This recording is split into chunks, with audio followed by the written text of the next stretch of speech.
آپ کہتے ہیں کہ اللہ تعالیٰ نے ہمیں اپنی عبادت کے لیے پیدا کیا ہے، جبکہ میں نے کسی عالم سے سنا کہ اللہ تعالیٰ نے اس لیے پیدا کیا ہے کہ وہ دیکھنا چاہتا ہے کہ اچھا عمل کس کا ہے اور وہ انسان کا صبر آزمانا چاہتا ہے۔ وضاحت فرمائیں۔ دونوں باتوں میں کوئی تضاد نہیں ہے۔ قرآن میں ہے کہ وما خلقت الجن والانس الا لیعبدون، میں نے انسان جنات کو اپنی عبادت کے لیے پیدا کیا۔ دوسرے مقام پہ اللہ نے فرمایا سورہ ملک میں خلق الموت والحیات لیبلوکم ایکم احسن عملا، میں نے تمہیں پیدا کیا، میں دیکھنا چاہتا ہوں اچھا عمل کون کرتا ہے۔ تو عبادت اچھے عمل ہی کو کہا جاتا ہے، یعنی اللہ کی اطاعت کرنا۔ عبادت کا مطلب کیا ہے؟ اللہ کی مان کے چلنا۔ تو جو بھی اچھا عمل ہے، رزق کمانا بھی عبادت ہے، سائنسی ترقی کرنا تاکہ مسلمان قوم ترقی کرے، انسانیت کو فائدہ ہو، اللہ کی رضا کے لیے یہ کام کرنا، یہ بھی عبادت ہے۔ ہم غریبوں کو پیسہ دیتے ہیں، فائدہ انسانیت کو ہو رہا ہے نا، لیکن اللہ اس عمل کو عبادت قرار دیتا ہے۔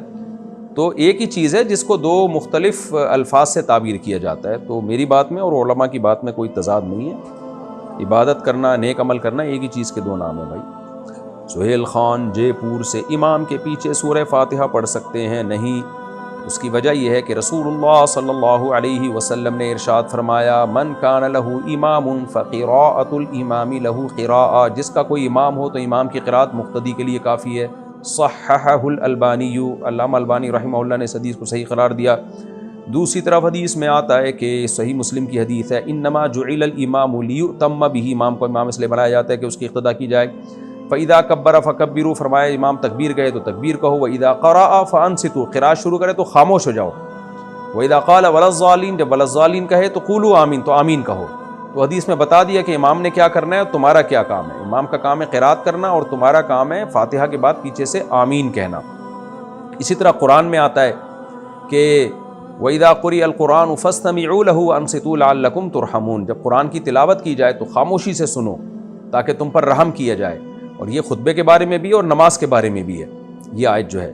تو ان دلائل کی روشنی میں، اور بعض صحابہ کے بھی سخت فتاوی اس بارے میں، عبداللہ بن مسعود رضی اللہ تعالیٰ عنہ کا، تو ان کی روشنی میں وہ حدیثیں جن سے ہمیں امام کی قراءت کا جواز کا پتہ چلتا ہے یا حکم کا پتہ چلتا ہے، تو وہ حدیثوں میں تعویل کی گئی ہے، ورنہ یہ دلائل زیادہ مضبوط ہیں۔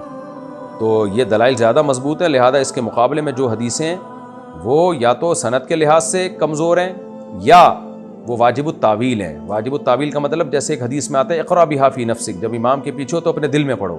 تو دل میں کا مطلب کیا ہے کہ اس کے معنی اور مفہوم میں غور و فکر کرو۔ تو اس طرح سے تمام حدیثوں میں تطبیق ہو جاتی ہے۔ اور یہ جو حدیث ہے لم یقرأ بفاتحۃ الکتاب لا صلاۃ لمن لم یقرأ بفاتحۃ الکتاب، جو فاتحہ نہیں پڑھتا اس کی نماز نہیں ہوتی۔ تو پوری حدیث یوں ہے من لم یقرأ بفاتحۃ الکتاب فصاعدا، صحیح مسلم میں الفاظ ہیں، جو سورہ فاتحہ نہیں پڑھتا اور آگے تلاوت نہیں کرتا اس کی نماز نہیں ہوتی۔ تو ہم کہتے ہیں امام کے پیچھے آپ تلاوت تو کرتے نہیں ہو، فاتحہ کے بعد تو ویسے بھی آپ خاموش ہوتے ہو۔ تو جو اس حدیث کا مطلب ہے وہ اس حدیث کا بھی مطلب ہے جس میں آتا ہے کہ جو فاتحہ نہیں پڑھتا اس کی نماز نہیں ہوتی۔ تو اس سے پتہ چلتا ہے کہ فاتحہ نہیں پڑھنے کا مطلب جو امام کے پیچھے ہے حکماً اس نے فاتحہ پڑھ لی ہے، تو امام کی قراءت مقتدی کے لیے کافی ہے۔ مطلب یہ جب امام نے پڑھ لیا تو مقتدی کو بھی یہی سمجھا جائے گا اس نے پڑھ لی ہے۔